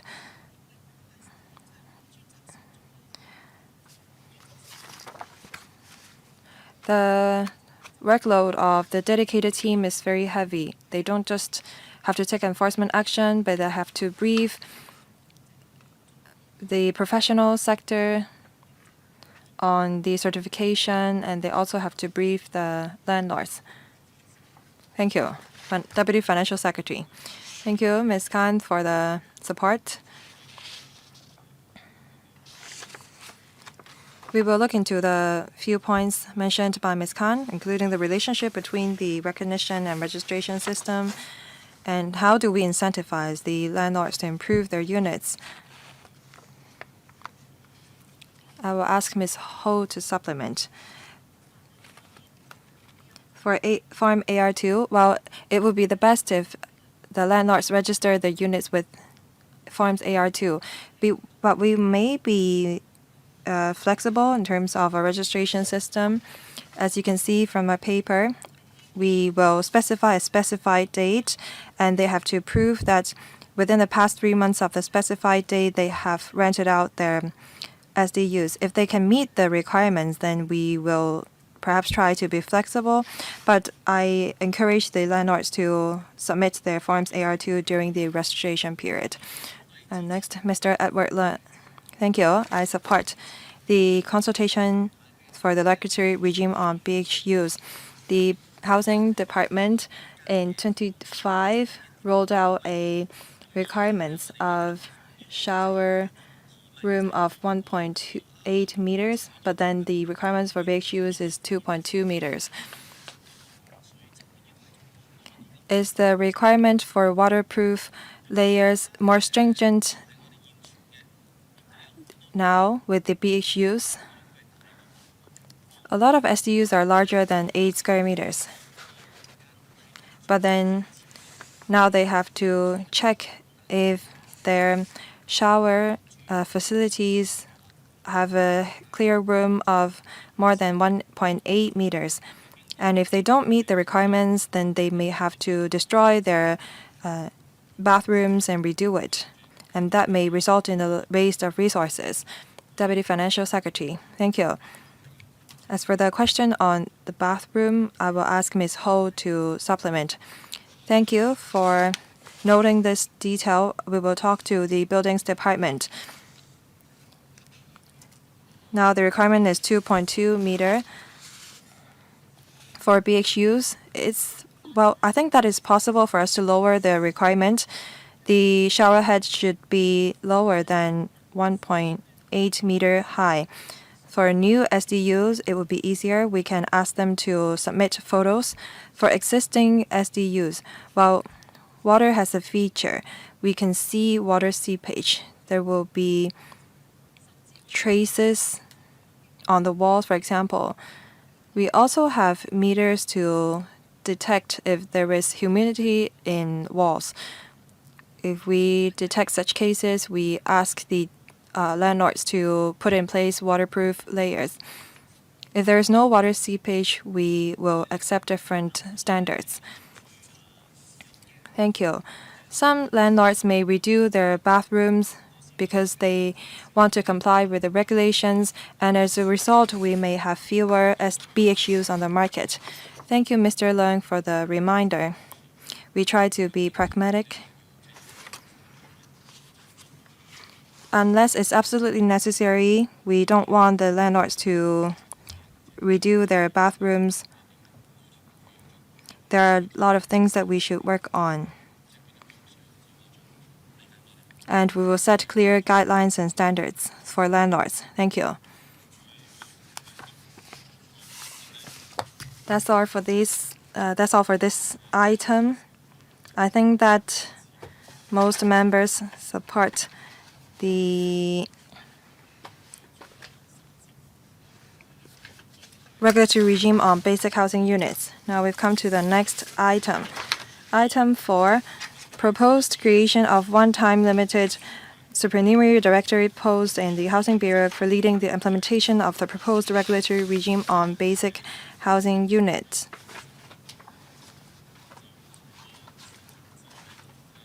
Apart from the Deputy Financial Secretary, the rest of the officials will stay for this item.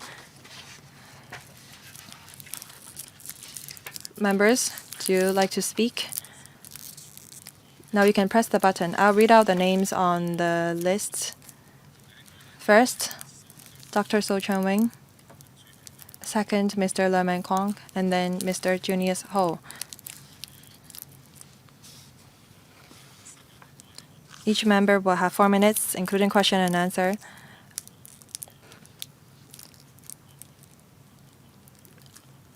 Our meeting time is almost up. I propose that we extend the meeting by 15 minutes. Any objections? If not, I will ask Dr. So Chun-Wing to speak. Dr. So Chun-Wing, perhaps I'll ask my colleague to briefly talk about the staffing proposal. Thank you, Chairman.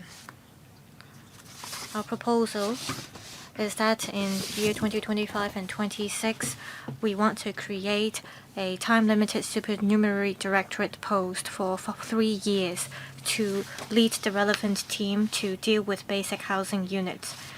For example, the post holder will take forward the BHU regulatory regime.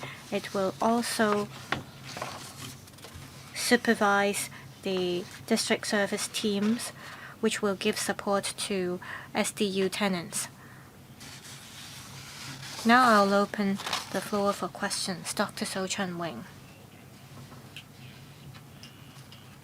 I have a brief question. I just want to make this point. All along, the government emphasizes that eradicating SDUs is the way to resolve deep-seated conflicts.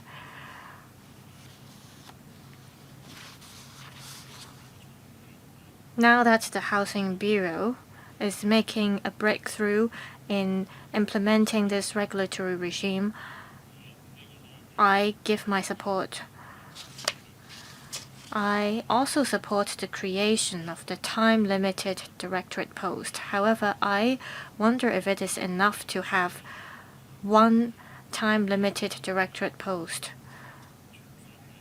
I see that the Housing Bureau has to take forward a lot of different work in terms of land creation and offering more public housing units. The well-being design is also on the agenda of the Housing Bureau. So the Housing Bureau has a lot on its plate.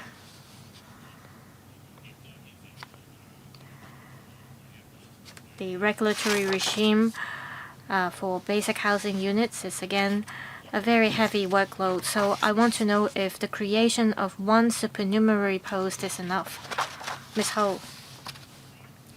Indeed, the Housing Bureau has been taking forward different types of work over the past few years, and we've been absorbing the workload with our existing manpower. Now we are proposing this creation of a time-limited supernumerary post. This is because there will be the registration system and many of the details will have to be sorted out. We try to take up the tasks with the existing manpower.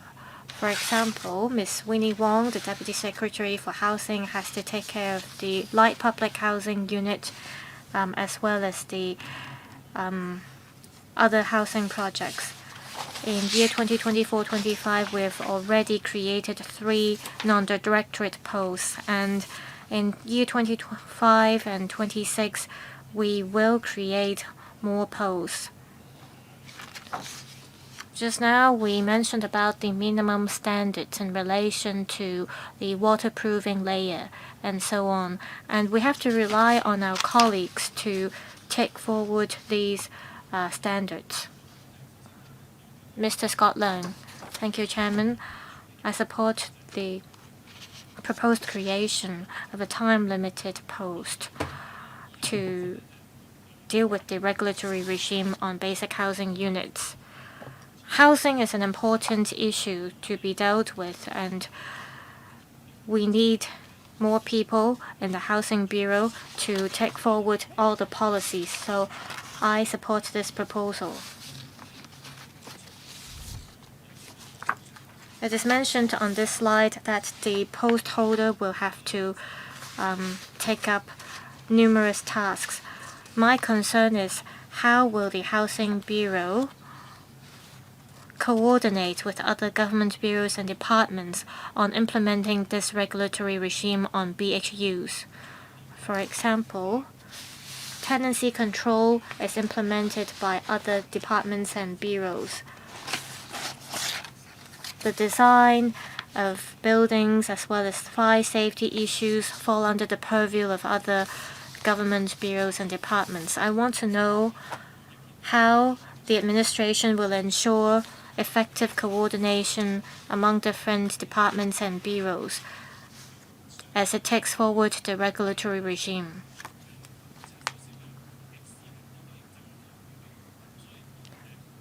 We want to, through this regulatory regime, enhance the sense of well-being of people in Hong Kong. So I want to hear what the Secretary has to say in this regard. Secretary, we are proposing this regulatory regime on basic housing units, and interdepartmental efforts will be crucial as we take forward this regime. We have been led by the Deputy Financial Secretary, and we have also been working with the Fire Services Department as well as the Home and Youth Affairs Bureau as we come up with the regime. The Permanent Secretary is here, and she and I will ensure that there is a cross-departmental effort as we take forward this regime. We have to make sure an effective registration system and that the grace period will work. We will set up an effective mechanism to upload relevant information online. We will also have an appeal mechanism in place. So this new post holder will take up a lot of tasks. We will continue to listen to people's views as we implement this regime. Dr. Junius Ho, Chairman, it's not that difficult to create a time-limited post. This July, there was a case in which the person rented an apartment in Shui. The monthly rent was $42,500. The person who rented the apartment is from the mainland.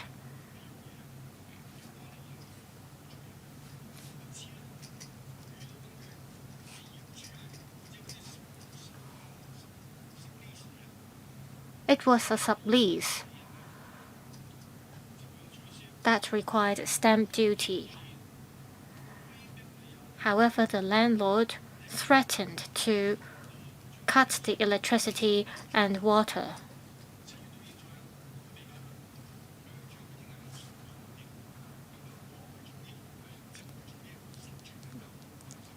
The tenant or the complainant will see me tomorrow, and the case has not been settled yet.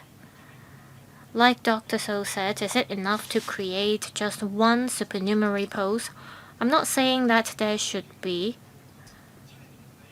unlimited creation of supernumerary posts. The case that I mentioned just now saw the intervention of the police. However, the case was still not settled.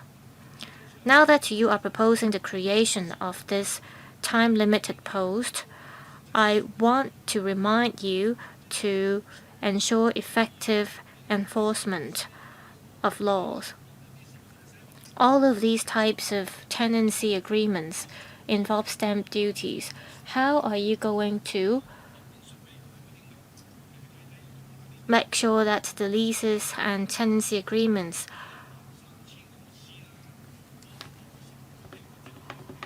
can comply with the law? We have 13,000 lawyers.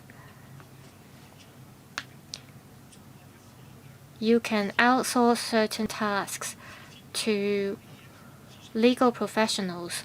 You should not always seek help from the police. You can ask these lawyers to help with instituting prosecutions, for example.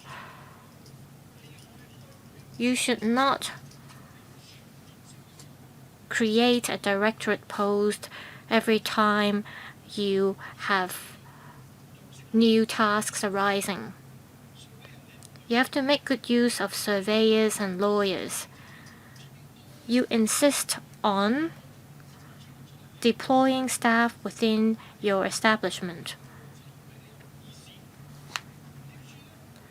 And every time you come and ask for funding, we have to approve the proposal. So please think about how you can ensure effective enforcement. We all know that we can fine the police if something happens, but police officers can't deal with these cases. I will talk to this complainant tomorrow. Secretary, we have the Landlord and Tenant Consolidation Ordinance as well as other legislations. Dr. Ho can feel free to pass the information to us about this case. We have some very good professionals in Hong Kong.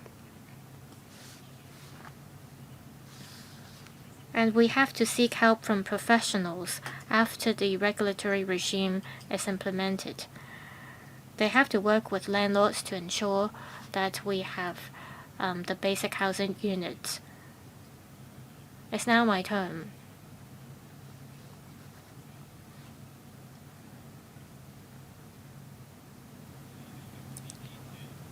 I hope the person assuming this directorate post can help take forward the regulatory regime successfully.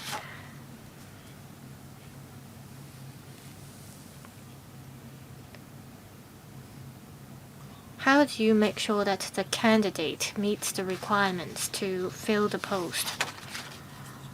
Ms. Law. Yes, there are some requirements that the post holder will have to meet, like other civil servants. We ask the post holder or candidates to pass certain tests, and there will be yearly appraisal. Within this year, we will carry out the consultation on the regulatory regime. Afterwards, we will come back to the Legislative Council to report on the finalized proposal. Our goal is that by the end of the legislative session next year, we'll be able to pass the bill. So this post holder will be tasked to achieve all these. We hope that after the passage of the bill next year, we'll be able to commence the registration and recognition systems. We've got a lot of feedback from members today, and this new post holder will be responsible for taking forward these registration and recognition systems. The public will be able to see if the post holder can perform well. After the commencement of the registration and recognition systems, we will deal with the applications. So you'll be able to see how many applications we will process.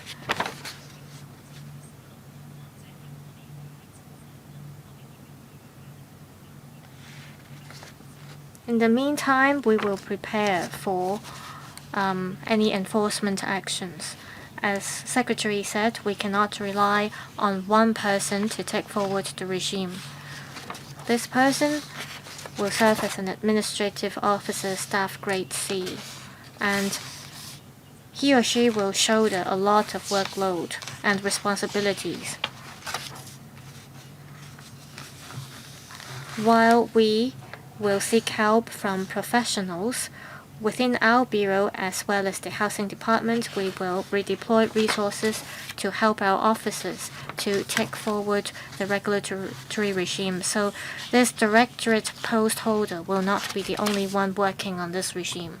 要求多15分鐘。 We extended the meeting by 15 minutes, but we couldn't deal with all the questions, so I will extend the meeting by 10 minutes. Again, Mr. Vincent Cheng. Thank you.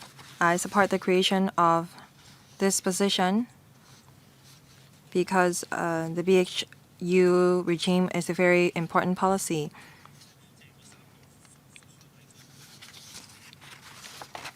But I think that we should look into the duties of the relevant post holder, including the support for the dedicated team on subdivided units and the dedicated team, or rather the task force on tackling the issues of SDUs. The RVD sometimes ask the complainants to go to the police when they come across extortion or threatening, and sometimes the complainants were referred to social workers. But we should not just completely rely on the police. So I wonder how the RVD and the social work teams will support the regulatory regime. For the second and third duties on subdivided units, I think that there is room for improvement. Some half of the enforcement actions has not been initiated, and a lot of SDU landlords have not submitted their forms AR2. What are the reasons for that? Also, I think that we should deploy more resources for teams regulating or registering SDUs. A lot of SDU tenants don't know about the 2+2 protection. It's not enough for us to just film some videos and put them online. I hope that there will be more support for the social workers. The social work teams are faced with great pressure because they have to knock on the doors of the SUs, and they sometimes are being scolded by the landlords and tenants. Can you provide more support for the teams responsible for SDUs? Secretary, thank you for suggestions. We will talk to the RVD and the social work teams to increase the submissions of Forms AR2. As for allocation of resources, I will ask the Permanent Secretary, Ms. Law, to answer that. Thank you for your concern regarding our resources. Mr. Chang is right.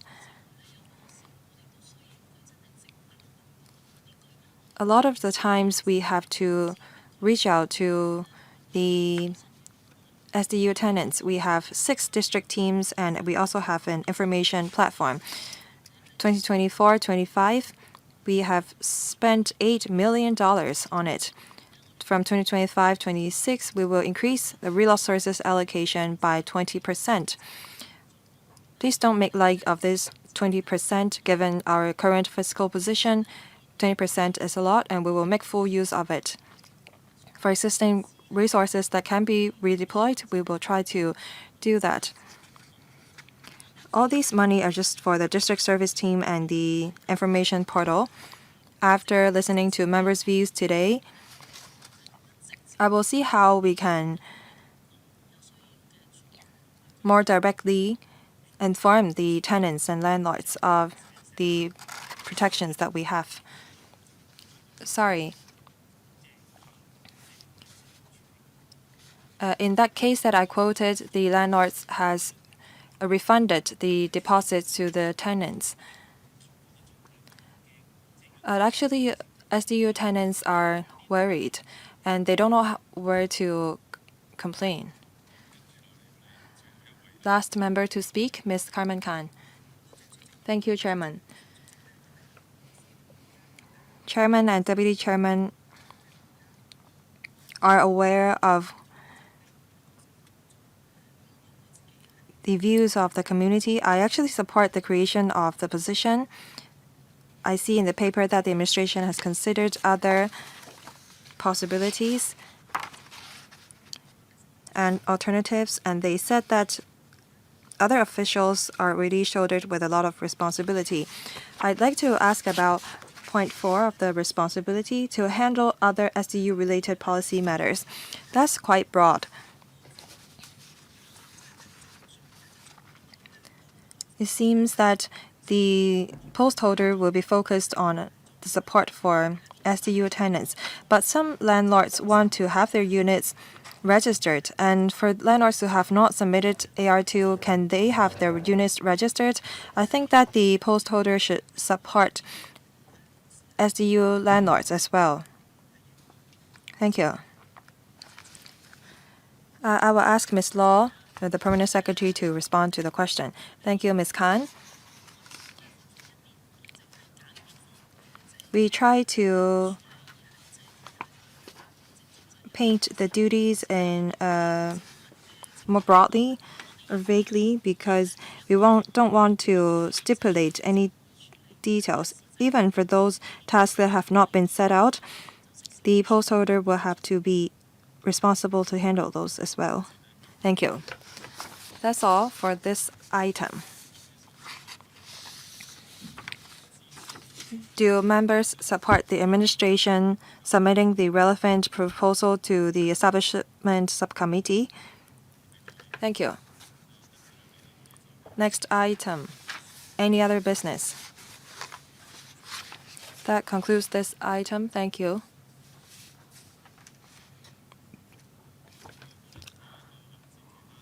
Any other business?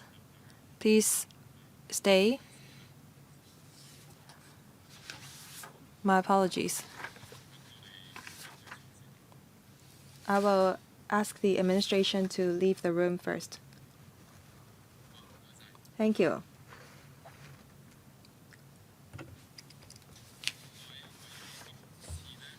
This is the last meeting of the panel on housing in 2024. I thank the members and the administration for participating in the meetings of the panel.